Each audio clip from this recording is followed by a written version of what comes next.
I'm still waiting for my football game in a steel cage match, Vince McMahon.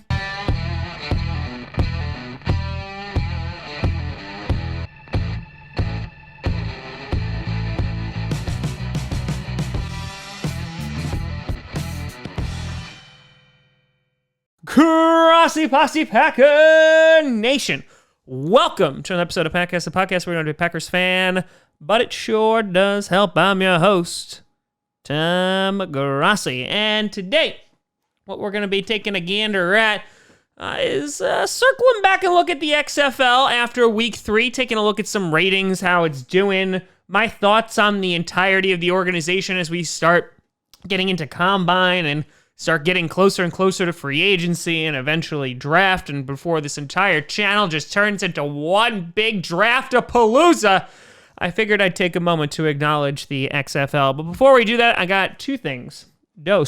One, a big shout and thank you for everybody who contributed to the charity Can Do Canines. With the Grossi Posse, we raised $1,600, and through a few months of saving and also using a lot of your donations, I was able to get us over the top and donate the final $1,400 to get us to $3,000. I am in touch with Can Do Canines as we speak, and we shall be naming our puppy in the coming weeks. So I'll be getting a picture.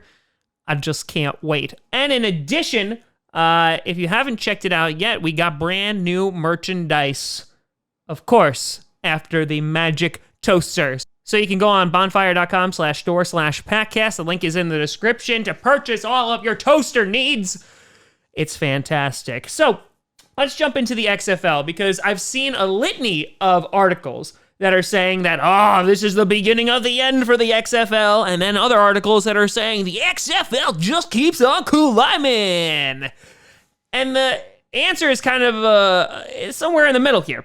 Now, the TV ratings for the XFL have been declining every single week. So they started out with week 1 with about an average of 3.1 million viewers. So pretty darn good, strong start. Week 2, that dropped off by 1 million down to 2.1 million. And then this past week in week 3, that went down to 1.61 million. Now, those week 3 numbers also were dragged down by the DC versus LA game because it was on FS1, which still drew 1 million viewers. But, I mean, you had Dallas versus Seattle, which was doing 2 million viewers, so that's still pretty good. And if you look at the TV ratings, they're still beating out most college basketball games and even some NBA games as well. And people are pointing to this and saying, like, look, there's a massive drop-off. You basically have your audience cut in half from week 1 to week 3. I see a lot of comparisons to the NFL, which, just to give you some reference, the average amount of viewers that an NFL game had this year was 16.7 million people watching per game, which is up 5%, by the way. So kudos to you, NFL. And one, we knew that they were never going to reach the NFL numbers. But I gotta say that they are at least, sustaining better numbers than the 2001 version of the XFL. But that's not really what I wanted to focus on, because, still having 1 million people, which was the least viewed game, and it's on FS1 this past week, their attendance ratings, their live attendance ratings have continued to go up. So week 1, they had 69,818 people attend their games total. Then week 2, they had 76,285. And then week 3, they had 81,942. So it's interesting because as their TV ratings are dropping, their live attendance keeps on rising. And I think that, as time goes on, because we're only in week 4, they have 10 regular season games, then they have a week of playoffs, and then they have the championship game. It's going to be interesting because they're going to start to see more and more competition on these cable networks. Obviously, March Madness is going to be entering the fold. And on top of that, with things with the Combine, free agency, and then eventually the NFL draft, the NFL is going to start taking back some of the news cycle. Now, that being said, the championship game is actually on the weekend of the draft. It's on that Sunday. But I think that for what it's worth, I will admit something that I haven't really been watching a whole lot of the XFL. I just haven't had the time to do so. I had wanted to stream a game or so, but I really just couldn't find the time to do it. But I didn't watch the game, but I wound up seeing highlights. And one of the things that really stuck with me this past week was watching the St. Louis Battlehawks.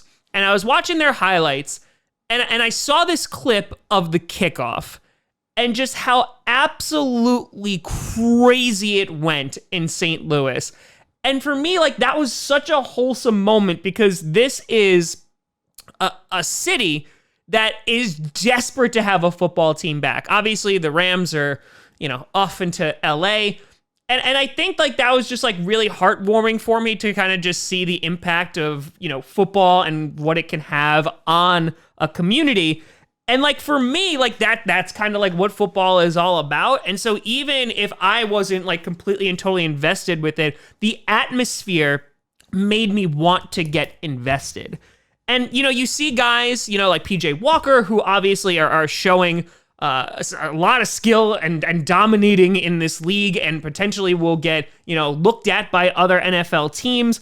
And I think that just what the XFL has shown is that, yeah, there is still an interest in football. I will still kind of die on that hill of I think it should have been pushed back later. Make it, start at the end of April, or like in May, June, July when there's really nothing football-wise on TV.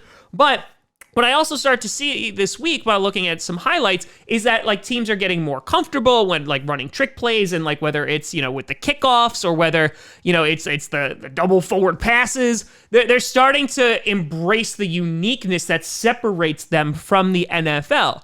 Now, there's also other teams that are just continuously showing that they're hot garbage, looking at you, Guardians. But I think that the XFL, there's a lot of components that the NFL can take from it. Some that work and obviously some that don't. With like the kickoff, I think has been more exciting. I think that, the whole mic'd up thing has its pros and cons. The immediate interviews have its pros and cons. For those who really like are into, the process of the game and trying to get as close on the field as they possibly can, they must love this stuff. For some who are just like, I'm a casual viewer, they're looking at this and hearing this and they're like, I don't know what that man is saying.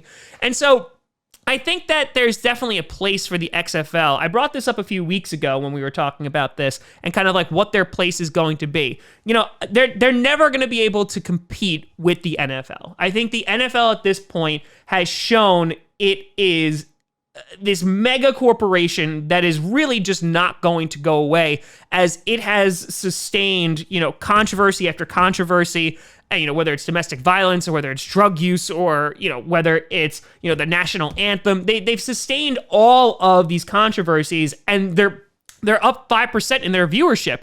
I mean, the NFL is getting close to reaching $10 billion a year in revenue. So, like, this is one of those things that the XFL is not going to be like that, oh, man, this is going to be an underdog story where they're going to go and they're going to overtake the NFL. But I think that, there definitely is value in the product that they're putting forward. And as the players get more comfortable, as the coaches get more comfortable, etc., I think it's going to be interesting to see how the rest of this season unfolds, whether it's with viewership, whether it's with attendance. And, if anything, maybe this kind of shows to the NFL, if they're thinking about expanding it eventually, to adding 2 more teams and making it 34 teams, that maybe this is kind of identifying some potential locations for those expansion teams. But I'm curious on what you think of the XFL so far. Is it something that you're interested in? Is it something that, you're just kind of completely ignoring? I gotta admit, their social media game is still killing it, but I'm very curious of what you think about the XFL and if you think it's going to be sustainable. Let me know what you think down in the comments below. You can always find me at TomGrossiComedy.com or at TomGrossiComedy on all social media. See down below. Check out Packast on SoundCloud, iTunes, Google Play Music, Spotify, and of course YouTube. And a big shout out and thank you to all the Patreon members who are at patreon.com/TomGrossiComedy. Check out bonfire.com, the link in the description, for some cool Packast merch.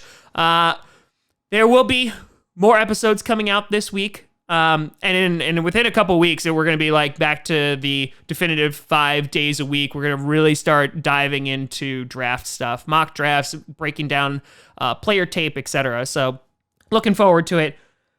So thanks for bearing with me. And we just hit 56,000 subs. So thanks, gang. But thank you so much for watching. I'm Tom Grossi. And as always, go Pack, go.